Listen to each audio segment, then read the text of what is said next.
मित्रांनो, माता लक्ष्मी म्हणतात की घरात रोज झाडू लावणाऱ्या स्त्रिया कोणता पाप करतात आणि या 3 प्रकारच्या झाडू चुकूनही घरात ठेवू नका, अन्यथा भयंकर गरिबी येते. घरात ठेवलेली झाडू देखील तुमच्या भाग्याला प्रभावित करू शकते.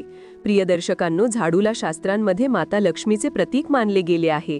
जर योग्य प्रकारे वापरली गेली तर ती मनुष्याला मालामाल बनवू शकते, पण जर झाडूशी संबंधित काही चुका केल्या गेल्या तर तोच माणूस कंगाल देखील होऊ शकतो. आपल्या सनातन हिंदू धर्मशास्त्रांमध्ये झाडूशी जोडलेले अनेक शकुन आणि अपशकुन सांगितले आहेत. झाडूला घेऊन काही कामे बिलकुलही करू नयेत, अन्यथा जीवनात समस्या येऊ लागतात. झाडू योग्य दिशेत आणि योग्य पद्धतीने ठेवणे खूप गरजेचे आहे, नाहीतर ती माता लक्ष्मीची बहीण अलक्ष्मीला आकर्षित करते, जी दारिद्र्य आणि संकटांचे प्रतीक मानली जाते. तर चला, जास्त विलंब न करता आजच्या कथेला सुरुवात करूया. मित्रांनो, एका काळी एका नगरात एक अत्यंत धनवान सेठ आपल्या पत्नीसोबत राहत होता.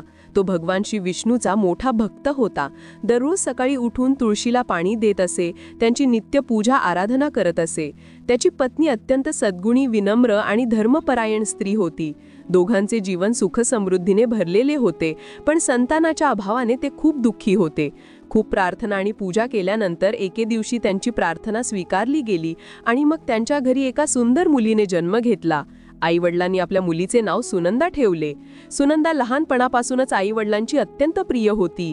अनेक नवस आणि भगवान शिवाचे सावन सोमवारचे व्रत केल्यामुळे त्यांना मुलीची प्राप्ती झाली होती.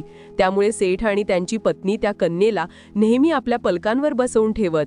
तिला कधीही कोणत्याही गोष्टीची कमतरता भासू दिली नाही. तिची प्रत्येक इच्छा पूर्ण केली जात होती, जणू काही तिने देवराज इंद्राच्या घरी जन्म घेतला आहे. आता इकडे सेठच्या अपार धनसंपत्तीची ती एकमेव वारसदार होती. मित्रांनो, आता वेळेनुसार ती कन्या शुक्ल पक्षातील चंद्राप्रमाणे सुंदर रूप घेऊन हळूहळू वाढू लागली. पण आईवडिलांच्या अतिप्रेमामुळे आणि लाडामुळे ती अत्यंत बिघडली. तिचा स्वभाव आळशी, कपटी, गर्विष्ठ आणि अभिमानी झाला. ती अपशब्द बोलायची, इतर सर्व लोकांना अपमानित करायची आणि तिनं स्वच्छतेचा सक्त तिरस्कार होता. तिने कधीही आयुष्यात झाडूला हात लावला नव्हता. वेळेनुसार आता ती आपल्या आईवडिलांसोबत हट्ट करू लागली होती. मग एके दिवशी तिच्या आईवडिलांनी विचार केला की विवाहानंतर कदाचित ती सुधारेल, म्हणून ते सुनंदाच्या विवाहाची चिंता करू लागले. जेव्हा तिने 16 वर्षांचे वय प्राप्त केले तेव्हा सेठने सुनंदाच्या विवाहासाठी अनेक धनवान आणि प्रतिष्ठित घराण्यांतून स्थळे आणली. पण सुनंदा सगळ्यांना अपमानित करून हकलवून द्यायची. ती कोणाला काही सांगायची तर कोणाला काही. कधी कधी तर नवरदेव बनून येणाऱ्या युवकावर घराच्या छतावरून पाणी टाकायची. तिच्या अशा बाळबंडासारख्या कृत्यांमुळे नगरातील लोक त्या मुलीला घाबरू लागले होते. यामुळे आता सेठ आणि त्यांची पत्नी अत्यंत काळजीग्रस्त आणि दुःखी राहू लागले. मग एके दिवशीची गोष्ट आहे. योगायोगाने सुनंदाची नजर वनात राहणाऱ्या एका अत्यंत गरीब ब्राह्मण युवकावर पडली. त्या युवकाचे नाव शांतनू होते. नावाप्रमाणेच तो शांत स्वभावाचा, बुद्धिमान आणि सर्व शास्त्रांमध्ये पारंगत होता. तो भगवान विष्णूचा अनन्य भक्त होता आणि दररोज सकाळी उठून स्नान वगैरे करून तुळशीला पाणी देत असे आणि मग गावातील एका शिव मंदिरात जाऊन मोठ्या भक्तिभावाने भगवान शिवाची भक्ती आणि पूजा आराधना करत असे. शांतनू जो एक सरळ साधा युवक होता आणि साधे जीवन जगत होता. पण त्या दिवशी जेव्हा सुनंदा आपल्या मैत्रिणींसोबत वनात फिरत होती तेव्हा तिची नजर त्या सुंदर युवकावर पडली आणि बघता बघता ती त्याच्या शांत स्वभावावर आणि सुंदर रूपावर बघून प्रेमात पडली. आता काय होते, सुनंदाला शांतनू खूप आवडला आणि तिने घरी परत येऊन वडिलांना सांगितले, पिताजी, तुम्ही माझ्यासाठी अनेक वर पाहिले आहेत, पण मी त्याच ब्राह्मण युवकाशी विवाह करेन जो आज मी वनात पाहिला आहे, जो ब्राह्मणांसोबत पूजेसाठी जात होता. आपल्या मुलीच्या तोंडून हे ऐकून सेठला खूप आश्चर्य वाटले. पण मुलीच्या आनंदासाठी दुसऱ्या दिवशी सकाळी ते दोघेही त्या युवकाजवळ गेले. त्याची कुटीर पाहून सेठाला मनातल्या मनात दुःख झालं, पण त्याने विचार केला की चला पाहूया, अखेर माझ्या मुलीने या गरीब ब्राह्मणाला का पसंत केले आहे आणि का त्याच्याशीच विवाह करू इच्छिते. तेव्हा सेठने त्या युवकाजवळ जाऊन विचारले, हे विप्रवर, तुम्ही कोण आहात? कृपया मला सविस्तर परिचय द्या. तेव्हा शांतनू म्हणाला, या विप्रवर, आपले स्वागत आहे. माझे नाव शांतनू आहे. मी एक गरीब ब्राह्मण आहे. घरात माझे वृद्ध आईवडील आहेत आणि मी मंदिरात पूजा आराधना करत आपले जीवन व्यतीत करतो. सांगा आता मी तुमची कोणत्या प्रकारे मदत करू शकतो. तेव्हा सेठ म्हणाला, हे विप्रवर, ही माझी कन्या सुनंदा आहे, जी तुम्हाला मनातून पसंत करते आणि तुमच्याशी विवाह करू इच्छिते. तेव्हा आश्चर्याने शांतनू म्हणाला, हे श्रेष्ठ, मला क्षमा करा, पण मी तुमच्या आणि तुमच्या कन्येचा योग्य वर नाही. तुमच्या समोर माझी काहीही हैसियत नाही. तुम्ही आमची मजाक तर नाही करत आहेत ना? माझ्याकडे धनसंपत्ती नाही, माझे जीवन अत्यंत साधारण आणि गरीब आहे, मी तुमच्या मुलीला कोणतीही सुखसुविधा देऊ शकणार नाही. तेव्हा सेठने शांतनूला समजावेत आणि म्हणाला, तू चिंता करू नकोस, मी तुम्हा दोघांना इतकी संपत्ती देईन की तुम्ही दोघे आरामात जीवन व्यतीत करू शकाल. तेव्हा शांतनू त्यांची गोष्ट मानला आणि मग योग्य मुहूर्तानुसार सुनंदाचा विवाह त्याच्यासोबत झाला. मित्रांनो, मग विवाहाच्या दिवशी सुनंदाच्या आईने तिला धार्मिक विधी पूर्ण झाल्यानंतर एक झाडू दिले आणि म्हणाली की बेटी, याला चांगल्या प्रकारे सांभाळून ठेव. विवाहामध्ये कन्यादानावेळी घरगुती सामानासोबत झाडू देण्याने त्या घरात नेहमी माता लक्ष्मी निवास करते, हे एक शुभ संकेत असतो. पण सुनंदाने तो झाडू घेतला आणि फक्त बाजूला ठेवून दिला. मग सर्व विधी पूर्ण झाल्यानंतर सुनंदा आपल्या घराकडे निघाली. विवाहाच्या आधीच सेठने आपल्या मुलीसाठी एक नवीन घर बांधून दिले होते आणि तिच्या पतीसाठी व्यापाराचे काम सुरू करण्याच्या उद्देशाने एक धान्याची दुकानही सुरू करून दिली, जेणेकरून भविष्यात त्यांचा व्यापार चांगल्या प्रकारे वाढेल आणि त्यांची देखील प्रगती होईल. आता सुरुवातीच्या दिवसात सुनंदा प्रसन्न होती. ती आपल्या पतीसोबत स्नेहपूर्वक राहत होती, पण लवकरच ती आपला असली रंग दाखवू लागली. आळशी आणि गमंडी असल्यामुळे ती घराची साफसफाई बिलकुल करत नव्हती. आता नेहमी घर गलिच्छ राहत असे. जेवणानंतर भांडी जशीच्या तशी पडून राहत असत. घरात प्रत्येक ठिकाणी कोळ्यांची जाळी लागलेली होती. मग एके दिवशीची गोष्ट आहे, जेव्हा सुनंदाना पती शांतनूने तिला समजावून सांगितले की अरे सुनंदा, एका पतिव्रता स्त्रीला स्वच्छतेवर प्रेम असले पाहिजे आणि सर्व प्रकारच्या गृहकार्यात दक्ष असले पाहिजे. तू तर कोणत्याही प्रकारचे काम करत नाहीस. तेव्हा सुनंदा म्हणाली, अहो सोडा तुम्ही, अशा बाळकथा करूनच तर बरे होईल. आजपर्यंत मी माझ्या घरात कोणतेही काम केले नाही आणि हो, पुढे काही करणारेही नाही. जर तुम्हाला वाटत असेल की सर्व कामे तुमच्या आईलाच करावी लागत आहेत, तर मी आजच वडिलांना सांगून 2-4 नोकर आपल्या घरी बोलावून घेते. तसेही हे सगळं माझंच आहे, तर मला काम करण्याची काही मजबुरी येईल. तेव्हा आपल्या पत्नीचे असे बोलणे ऐकून शांतनू दंग राहिला आणि तो काहीही बोलू शकला नाही. आता याच प्रकारे सुनंदाच्या आईने देखील तिला अनेकदा समजावले की स्त्रीने कसे राहायला हवे, परंतु ती सुधारण्याचे नाव घेत नव्हती. काही दिवसांनी शांतनूने आपला छोटासा व्यापार सुरू केला, पण पत्नीच्या निष्काळजीपणामुळे आणि घराच्या वातावरणामुळे तो अयशस्वी होऊ लागला. त्याच्या दुकानावर कोणीही येत नव्हते. आलेच तर त्याच्या निराश चेहऱ्याला पाहून तिथून पुढे निघून जात असेत. आता याच प्रकारे दिवस जात होते. मग एके दिवशीची गोष्ट आहे. शांतनूला आपल्या व्यापाराच्या कामांमुळे दुसऱ्या नगरात जायचे होते. त्यामुळे तो सकाळी उठताच कोणालाही काही न सांगता आपले सामान बांधून आपल्या बैलगाडीला घेऊन निघून गेला. इकडे दुसरीकडे सकाळच्या वेळी सूर्योदयानंतर सुनंदाची सासू घरात आपल्या जुन्या झाडूने सफाई करत होती, जी ती आपल्या जुन्या घरातून जपून घेऊन आली होती. ती मानत होती की झाडूमध्ये माता लक्ष्मीचा वास असतो आणि नित्य झाडू लावल्याने त्या स्त्रीवर माता लक्ष्मीची कृपा राहते. पण आपल्या सुनेचे असे निष्ठुर वागणे पाहून ती तिला काहीही बोलत नव्हती. पण त्याच दिवशी योगायोगाने सुनंदाचे लक्ष अचानक तिच्या सासूच्या झाडूकडे गेले. ते पाहून तिला आठवले की तिच्या आईने भेट म्हणून शकुनासोबत झाडू देखील दिला होता. त्यामुळे तिने त्याला शोधून काढले आणि आपल्या सासूच्या हातात देत म्हणाली, अरे मावशी, तुम्ही तर गरीबच राहणार. इथे महलासारखे घर माझ्या वडिलांनी तुम्हाला राहायला दिले आहे आणि तुम्ही आहात की तोच फाटलेला जुना झाडू घेऊन फिरत राहता. चला, आतापासून तुम्ही या नव्या झाडूने झाडू लावा. आणि हो, यानंतर मला तो जुना झाडू पुन्हा दिसता कामा नये. बिचारी सासू आपल्या सोनेच्या स्वभावाने परिचित होती, म्हणून ती शांत राहिली आणि काहीही बोलली नाही. मग दुसऱ्या दिवशी जेव्हा सुनंदाच्या काही मैत्रिणी तिच्या घरी आल्या आणि त्या सर्व बसून मजेत गप्पा मारत होत्या, पण तेव्हाच अचानक सुनंदाची सासू तिथे झाडू लावत आली. आता जेव्हा सुनंदाची नजर त्या जुन्या झाडूकडे गेली, तेव्हा ती क्रोधाने आगबबूला झाली आणि तिने तो झाडू ओढून घराबाहेर फेकून दिला आणि म्हणाली, अरे म्हातारे, मी तुम्हाला मना केले होते की हा झाडू घरात ठेवू नका. तुम्ही माझ्या मैत्रिणींसमोर माझी बेइज्जती का करत आहात? एकतर माझ्या वडिलांनी तुम्हाला राहायला घर काय दिले? तुम्ही तर माझ्याच गोष्टींकडे दुर्लक्ष करत आहात. जर तुम्हाला इथे राहायचे आहे तर माझ्याच नियमानुसार राहावे लागेल, अन्यथा तुम्हाला या घरात राहण्याची गरज नाही. आपल्या सुनेच्या तोंडून असे वचन ऐकून बिचारी सासू काहीही बोलू शकली नाही आणि आपले वस्त्र आणि काही सामान घेऊन तिथून चुपचाप आपल्या पतीला सोबत घेऊन जुन्या घराकडे निघाली. त्यांना आपल्या सुनेचा असा अपमान सहन झाला नाही. आता जेव्हा संध्याकाळच्या वेळी तिने घरी आलेल्या पाहुण्यांसाठी जेवण बनवले, सगळ्यांना वाढले आणि सर्व लोकांनी आनंदाने ते खाल्ले देखील. पण जेव्हा सुनंदाची वेळ आली तेव्हा सगळे जेवण संपले होते. आयुष्यात पहिल्यांदाच तिला भुकेले झोपावे लागले. मग दुसऱ्या दिवशी सकाळी उठताच तिने घरात घाणीमुळे झाडू तर लावला, पण जसे तिचे काम झाले तिने त्याला घराच्या कोपऱ्यात फेकून दिले आणि त्याला पायाने कपाटाखाली सरकवले. मित्रांनो, ती झाडूला कधी डोक्याच्या वर ठेवायची, कधी उलटा ठेवायची. ती अनेकदा संध्याकाळनंतर झाडू लावू लागायची आणि कचरा घरातून बाहेर फेकून द्यायची. हे सर्व शास्त्रानुसार माता लक्ष्मीचा अपमान मानले गेले आहे. पण सुनंदाला याचे कोणतेही ज्ञान नव्हते. ती याला फक्त साधे काम समजून करत होती. मग दुसऱ्या दिवशी सकाळी स्नान वगैरे करून तिने जेवण बनवले आणि आपल्या घरी आलेल्या सर्व पाहुण्यांना वाढले. पण सगळ्यांच्या जेवणानंतर आज पुन्हा सुनंदासाठी जेवण वाचले नाही. आता तिला खूप आश्चर्य वाटले आणि ती मनातल्या मनात विचार करू लागली की मी आज रात्रीपेक्षा कितीतरी जास्त जेवण बनवले होते, तरीही मला भुकेलेच राहावे लागले. आता पुन्हा तिने स्वतःसाठी भात शिजवून खाल्ला. मग तिसऱ्या दिवशी जेव्हा सुनंदाने घरात झाडू लावला, पण आजही तिने पायाने त्याला स्पर्श करून बाहेर काढले आणि स्वच्छतेनंतर त्याला तसेच दरवाजाच्या मागे उभे ठेवले. मित्रांनो, आता नशिबाला काहीतरी वेगळेच मंजूर होते. सुनंदा जाणून बुजून चुका करतच चालली होती, पण तिच्या घरातली नकारात्मकता तिला समजत नव्हती. आता याच प्रकारे काही दिवस जात होते. सुनंदा आता एकटी असल्यामुळे तिला भेटायला दररोज कोणी ना कोणी पाहणा येत असे. पण जेव्हाही ती त्यांच्यासाठी जेवण बनवायची आणि आधीपेक्षा जास्त प्रमाणात बनवायची, तरीही ते संपून जात होते. आता तिच्या घरात सर्व काही असूनही तिची अवस्था वाईट होत चालली होती. बोलायला गेले तर ती महालाची राणी होती, पण पुरेसे जेवण न मिळाल्यामुळे आता ती सुकून काट्यासारखी झाली होती.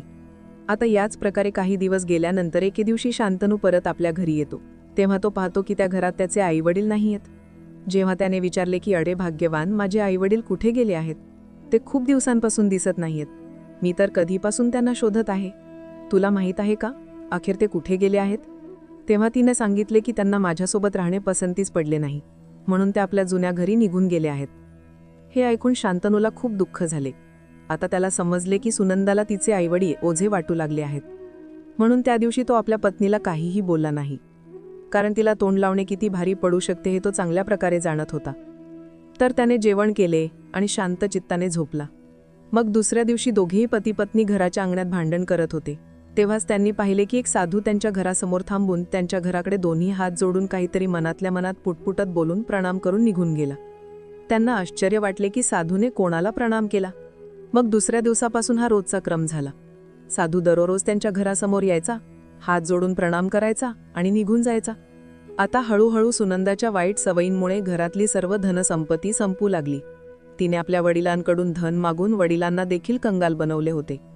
आता एके दिवशी शांतनू देखील तिच्या कृत्याने त्रस्त होऊन तिला सोडून गेला आणि आई वडिलांची सेवा करू लागला. मित्रांनो, तो साधू साक्षात भगवान श्रीहरी विष्णू होते, जे सुनंदाला मार्गदर्शन करण्यासाठी पृथ्वीलोकावर साधूचे रूप धारण करून आले होते. कारण सुनंदाच्या आईवडिलांनी भगवान विष्णूची खूप पूजा केली होती, त्यामुळे भक्तवत्सल प्रभू स्वतः तिच्या मदतीसाठी आले होते. मित्रांनो, आता इकडे सुनंदा एकटी राहिली, पण तिचा स्वभाव बदलला नाही. ती ऐश आरामात राहून वाचलेले जे काही धन होते तिने ते देखील उधळले. आता तिच्या वडिलांनी देखील तिचा त्याग केला. शेवटी ती पूर्णपणे कंगाल होऊन आपल्या घरात एकटी राहिली. आता तिला आपल्या कर्मांचा खूप पश्चाताप होऊ लागला, पण आता खूप उशीर झाला होता. मित्रांनो, पण याच दरम्यान एक गोष्ट बदलली नाही. तो साधू अजूनही रोज तिच्या घरासमोर यायचा, प्रणाम करायचा आणि मनातल्या मनात काहीतरी बोलून तिथून निघून जायचा. मग एके दिवशी सुनंदाला राहवले नाही. ती घराबाहेर निघाली आणि क्रोधाने म्हणाली, हे साधू, दररोज माझ्या घराकडे पाहून तू कोणाला प्रणाम करतोस? माझ्या घरात तर आता काहीही वाचले नाही, पण तू आहेस की दररोज मला प्रणाम करतोस? अखेर तुला काय हवे आहे? तेव्हा तो साधू हसला आणि म्हणाला, हे पुत्री, मी तुझ्या घरात विराजमान असलेल्या देवी अलक्ष्मीला प्रणाम करतो. तुझ्या घरात जी जहाण, आळस, अभिमान आणि कटुवाणी विराजमान आहे, तेच देवी अलक्ष्मीचे स्वरूप आहे. मी त्यांचा सन्मान करतो, जेणेकरून त्या माझ्या घरी कधीही येऊ नयेत. म्हणूनच दररोज जेव्हाही मी तुमच्या घरासमोरून जातो, तेव्हा मी अलक्ष्मीजींना प्रणाम करतो. बघ, जी तुझ्या घराच्या वर बसलेली आहे ती. मित्रांनो, आता काय होते? सुनंदा हे ऐकून हतप्रभ झाली. जणू काही आता तिच्या पायाखालची जमीन सरकली होती. ती काही क्षणांसाठी धक्का बसल्यामुळे शांत राहिली आणि पुढे काहीही बोलू शकली नाही. जेव्हा तिने स्वतःला सावरले, तेव्हा तिला समजले की तिने कोणतीतरी मोठी चूक केली आहे. तिने स्वतःहूनच देवी लक्ष्मीचा त्याग करून देवी अलक्ष्मीला आपल्या घरात स्थान दिले होते. आता ती रडू लागली की ज्यामुळे तिच्यासोबत असे होत आहे. तेव्हा तिने त्या साधूचे चरण पकडले आणि म्हणाली, हे महात्मा, कृपा करा आणि मला याचा काहीतरी उपाय सांगा. सुनंदाचा विनम्र भाव आणि तिच्या मनातील पश्चाताप पाहून साधू भगवान श्री हरिविष्णू म्हणतात, हे पुत्री, जर तुझ्यात साहस असेल तर लक्षपूर्वक ऐक. तुझ्याच चुकीमुळे असा प्रकोप झाला आहे. तू घरात ठेवलेल्या झाडूचा अपमान केला होतास, म्हणूनच देवी लक्ष्मी तुझ्या घरातून रुष्ट होऊन निघून गेली आहे. तेव्हा सुनंदा म्हणते, हे स्वामी, मला क्षमा करा आणि माझे मार्गदर्शन करा. मी या चुकीसाठी माता लक्ष्मीची क्षमा याचना करेन. आजपासून त्यांची नित्यपूजा आराधना करेन. हे महाराज, मी तुम्हाला विनंती करते, माझे मार्गदर्शन करा. मित्रांनो, तेव्हा साधू भगवान विष्णू म्हणतात, हे पुत्री, उठ, शांत हो. मी तुला मार्गदर्शन करतो, पण आता तू माझे प्रत्येक शब्द लक्षपूर्वक ऐक. तेव्हा सुनंदा हात जोडून साधूला प्रणाम करते आणि म्हणते, जी हो महाराज, आता आपण माझ्यावर कृपा करा. तेव्हा पुढे साधू म्हणतात, हे पुत्री, झाडू फक्त घाण साफ करण्याचे साधन नाही, हे तुमच्या भाग्याची दिशा देखील ठरवू शकते. शास्त्रांमध्ये झाडूला माता लक्ष्मीचे प्रतीक मानले गेले आहे. याचा योग्य प्रकारे वापर केला गेला तर ते धन, समृद्धी आणि सुख शांती आणणारे असते. पण निष्काळजीपणाने याचा उपयोग घरात दारिद्र्य, अशांती आणि संकट आणू शकतो. आता मी तुला झाडूच्या प्रकारांविषयी सांगतो. तसेच कोणती झाडू शुभ असते किंवा कोणती अशुभ आहे तर ऐक. झाडू 3 प्रकारची असते. पहिली प्लास्टिकची झाडू, ही पूर्णपणे त्याज्य मानली जाते. यात धार्मिक ऊर्जा नसते. दुसरी सिकांची झाडू, ही सर्वात उपयुक्त मानली जाते. याला देवी लक्ष्मीचे वाहन म्हटले गेले आहे. आणि तिसरी फूल किंवा सजावटीची झाडू, ही केवळ सजावटीसाठी आहे, सफाईसाठी उपयोग करू नये. घरांमध्ये केवळ सिकांच्या झाडूचा वापर करावा आणि ती देखील नैसर्गिक असावी. हे पुत्री, झाडू खरेदीचा शुभ काळ देखील तुमचे भाग्य निश्चित करत असतो. झाडू खरेदीसाठी शनिवार, मंगळवार किंवा रविवार, क्रूरवार सर्वात शुभ मानले गेले आहेत. तर सोमवार, बुधवार, गुरुवार आणि शुक्रवार झाडू खरेदी करणे अशुभ मानले जाते. दीपावली, अमावस्या, ग्रहण, पौर्णिमा यांसारख्या पवित्र तिथींवर झाडू खरेदी आणि वापरणे धनवर्धक असते. आता मी तुला घरात झाडू ठेवण्याची योग्य दिशा सांगतो. ईशान्य कोण उत्तर पूर्वेमध्ये झाडू बिलकुल ठेवू नये. हे पूजास्थळ असते. देव अप्रसन्न होतात. नैऋत्य कोण दक्षिण पश्चिम झाडू ठेवण्यासाठी सर्वात उत्तम स्थान मानले गेले आहे. हा नेतृत्व कोण आहे आणि घरातील कर्त्याची उन्नती दर्शवतो. झाडू लावण्याची योग्य वेळ आणि त्याचा परिणाम जाणून घे. सकाळी सूर्योदयापूर्वीचा काळ सर्वात शुभ असतो, ज्यामुळे घरातून दारिद्र्य, रोग, ऋण आणि नकारात्मकता नष्ट होते आणि मा लक्ष्मी प्रसन्न होते. दुपारचा काळ सामान्य असतो. तो ना शुभ ना अशुभ असतो. विशेष लाभ नाही, पण हानीही नाही. केवळ अतिरिक्त घाण असल्यास झाडू लावावी. संध्याकाळ, सूर्यास्तानंतरचा काळ अत्यंत अशुभ असतो. देवी लक्ष्मी घर सोडून जाते आणि देवी अलक्ष्मी म्हणजेच दारिद्र्याचे आगमन होते. हा काळ रात्री देवतांचा मानला गेला आहे, ज्यामध्ये झाडू लावणे वर्जित आहे. जर कोणत्याही कारणामुळे रात्री झाडू लावावा लागला, जसे की दूध सांडले असेल किंवा काच फुटली असेल, तर झाडूने घाण एका जागी गोळा करून ठेवावी. तो कचरा बाहेर फेकू नये आणि कचरा सकाळी सूर्य उगवण्यानंतरच बाहेर टाकावा, कारण रात्री घराचा कचरा बाहेर काढणे घरातून लक्ष्मी जाण्याचे संकेत असते आणि धनाचा नाश करते. त्याला कधीही उलटा किंवा विखुरलेला सोडू नये. झाडूला घरात सर्वात कोपऱ्यात झाकून ठेवावे. जसा लक्ष्मीला सन्मान दिला जातो, बाहेरून येणाऱ्या लोकांच्या नजरेतून देखील त्याला लपवून ठेवणे खूप शुभ मानले आहे. लक्षात ठेवा, घराव्यतिरिक्त इतर लोकांच्या नजरेतून ते लपलेला राहायला हवे. हे पुत्री, आता मी आणखी काही महत्त्वपूर्ण नियमांविषयी सांगतो. तुला हा प्रश्न कधी जरूर आला असेल की तुटलेल्या झाडूचे काय करावे. तर तुटलेला झाडू शनिवारी घराबाहेर काढावा. कधीही ईशान्य कोण किंवा पूजास्थळात ठेवू नये आणि फेकण्यापूर्वी त्याचा सन्मान करावा. त्याला पायाने लावू नका किंवा दिखाव्यात ठेवू नका. शक्य असल्यास त्याला नदीत प्रवाहित करा किंवा शेतात टाका. आता हे लक्ष देऊन जाणून घे की झाडू लावण्याचा योग्य काळ कोणता असतो. सकाळी किंवा दिवसा झाडू लावणे शुभ असते. सूर्यास्तानंतर रात्री किंवा कोणीतरी निघून गेल्यानंतर लगेचच झाडू लावणे अशुभ असते. गुरुवारी फरशी पुसू नये किंवा झाडू लावू नये, यामुळे लक्ष्मी रुष्ट होते. सूर्यास्तानंतर कचरा बाहेर फेकणे वर्जित मानले जाते. विशेष उपाय म्हणजे शुक्रवार, अमावस्या, ग्रहण किंवा पौर्णिमेला सकाळी 4:30 कोणालाही न सांगता मंदिरात झाडू सोडा. हा लक्ष्मी कृपेचा विशेष योग आहे. नकारात्मक ऊर्जा थांबवण्यासाठी रात्री दरवाजावर झाडू ठेवा, पण सकाळी त्याला काढून लपवून ठेवा आणि फरशी पुसताना पाण्यात मीठ मिसळावे. समुद्री मीठ वापरल्यास नकारात्मक ऊर्जा दूर होते. आता झाडूशी संबंधित काही खबरदारी लक्षात ठेवा. सर्वात पहिले, कधीही झाडूला उभा करून ठेवू नका. सोबतच झाडूला चुकूनही पाय लावू नका आणि जर चुकून लागले तर माफी मागा आणि धुवा. झाडूने कोणत्याही जनावराला मारू नका, विशेषतः गाय किंवा शेळीला. कोणत्याही शुभ कार्यासाठी निघालेल्या व्यक्तीच्या लगेच नंतर झाडू लावू नका, यामुळे दोष लागतो. आता सुनंदा म्हणते, हे महाराज, मी तुमची खूप आभारी आहे, कारण तुम्ही मला झाडूशी जोडलेले महत्त्वपूर्ण नियम सांगितले आहेत. पण मी अनेक दिवसांपासून व्यवस्थित जेवण करू शकत नाहीये. दररोज मी जास्तीत जास्त जेवण बनवते, पण जशी मी जेवण करण्यासाठी बसते तसे सर्व अन्न संपून जाते. तेव्हा साधुरूपी भगवान विष्णू मंदस्मित करून म्हणतात, हे कन्या, हे देखील तुझ्या चुकीमुळे झाले आहे. तुझ्याकडे सर्व काही असूनही तू आपल्या आई समान सासूला जेवणापासून वंचित ठेवले आणि त्यांच्या गरिबीचा उपहास केला होतास. त्यांना घरातून बाहेर काढल्यामुळे तुझ्या घरातून देवी अन्नपूर्णा देखील रुष्ट होऊन निघून गेली आहे. तू दारावर आलेल्या कोणत्याच याचकाला दान दिले नाही. सर्व काही असूनही तू केवळ ऐशारामात जीवन जगणे पसंत केले. तू कधीही कोणाची मदत केली नाही. तेव्हा पुढे हात जोडून सुनंदा म्हणते, हे स्वामी, कृपा करा, मला या दोषातून मुक्त करा आणि माझे मार्गदर्शन करा. तेव्हा महाराज म्हणतात, हे पुत्री, तुला दररोज आपल्या घरात जेवण बनवण्यापूर्वी माता अन्नपूर्णेचे आवाहन करावे लागेल. त्यांची पूजा आराधना करावी लागेल. त्यांना भोग लावावा लागेल. आजपर्यंत तू असे काहीही केले नाहीस. तेव्हा सुनंदा म्हणते, हे महाराज, कृपा करून मला या विषयावर विस्ताराने सांगा, जेणेकरून भविष्यात मी अशी चूक कधी नाही करणार आहे. तेव्हा महाराज म्हणतात, हे पुत्री, आता लक्ष देऊन ऐक. देवी अन्नपूर्णा जगाचा पालनपोषणाचे कार्य करतात. म्हणूनच जेव्हाही तू जेवण बनवण्यासाठी जाशील तेव्हा त्यांची आराधना जरूर कर. देवीच्या आराधनेमुळे घरात कधीही अन्नधान्याची कमी पडत नाही. दररोज पिठाचा गोळा मळताना माता अन्नपूर्णेची छबी आपल्याच हाताच्या तळव्याने बनवायची आहे आणि त्यांना विनम्र आवाहन करत या मंत्राचा जप करायचा आहे. ओम अन्नपूर्णे सदापूर्णे शंकरप्राण वल्लभे ज्ञानवैराग्य सिद्धार्थम भिक्षाम देही च पार्वती. अर्थात, हे अन्नपूर्ण देवी, तुम्ही सदा पूर्ण रूपाने पूर्ण आहात. तुम्ही भगवान शंकरांना प्राणप्रिय आहात. कृपया आम्हाला ज्ञान वैराग्य सिद्धी आणि भिक्षा प्रदान करा. आज आमच्या हातून सर्वांना भोजन प्राप्त करा. सोमवार आणि शुक्रवार माता अन्नपूर्णेचे स्मरण विशेष फलदायक मानले गेले आहे. सोबतच दररोज जेवण बनवताना एक पोळी किंवा अन्नाचा काही भाग गायी, कुत्रा, कावळा आणि गरजू लोकांसाठी वेगळा ठेवा. स्वयंपाकघरात साफसफाईची विशेष काळजी घ्या. यामुळे लक्ष्मी आणि अन्नपूर्णा दोघांचाही वास होतो. हे कन्या, आता तू जा आणि आपल्या पती, सासू सासऱ्यांच्या चरणांना स्पर्श करून क्षमा माग. ते तुला क्षमा करतील आणि एका नवीन जीवनाची सुरुवात कर. तेव्हा सुनंदा त्या साधूला वारंवार प्रणाम करते आणि तिथून आपल्या पतीच्या जुन्या घराकडे निघून जाते. तेव्हा उंचे म्हणते, स्वामी, मला क्षमा करा. हे सर्व काही माझ्याच चुकीमुळे झाले आहे. तेव्हा तिची सासू म्हणते, हो बेटा, चला, आम्ही तुला माफ करतो आणि आज सगळे मिळून सोबत राहूया. अरे शांतनू, चल, आता तू आपल्या पत्नीचा हात धर आणि तिला माफ कर. या बिचारीला आपल्या कर्मांवर पश्चाताप झाला आहे. संसारात सर्वात मोठे कर्मांचे फळ पश्चाताप असते.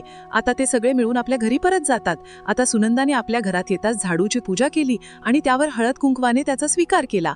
त्यानंतर तिने स्वयंपाकघरात जाऊन जेवण बनवले आणि साधूने सांगितल्याप्रमाणे माता अन्नपूर्णेची पूजा केली आणि सर्व भोजन शिजवले. मग सर्व लोकांनी आनंदाने त्या जेवणाची चव घेतली. विशेष गोष्ट ही होती की आज अनेक दिवसानंतर सुनंदाने पहिल्यांदा पोटभर जेवण केले. आता तिला अहसास झाला की तिने कोणत्या कोणत्या चुका केल्या होत्या. आता ती पतिव्रता आणि गृहकार्यांमध्ये दक्ष स्त्री बनली होती. आता ती दररोज तुळशीला पाणी देत असे आणि पूजा आराधना करत असे आणि योग्य वेळी घरात सफाई आणि झाडू लावत असे. तर मित्रांनो, या कथेतून आपल्याला शिक्षा मिळते की घरात घाण, आळस, कटुवाणी आणि अभिमान यामुळे देवी अलक्ष्मीचा वास होतो आणि जीवनात दुःख, दारिद्र्याचं आगमन होतो. म्हणूनच नेहमीच स्वच्छता, मधुर वाणी आणि नम्रतेचे पालन करायला हवे. तर मित्रांनो, आशा करतो की तुम्हाला ही कथा नक्कीच आवडली असेल. तर व्हिडिओला लाईक आणि चॅनलला सबस्क्राईब करायला विसरू नका. आपणा सर्वांचे धन्यवाद.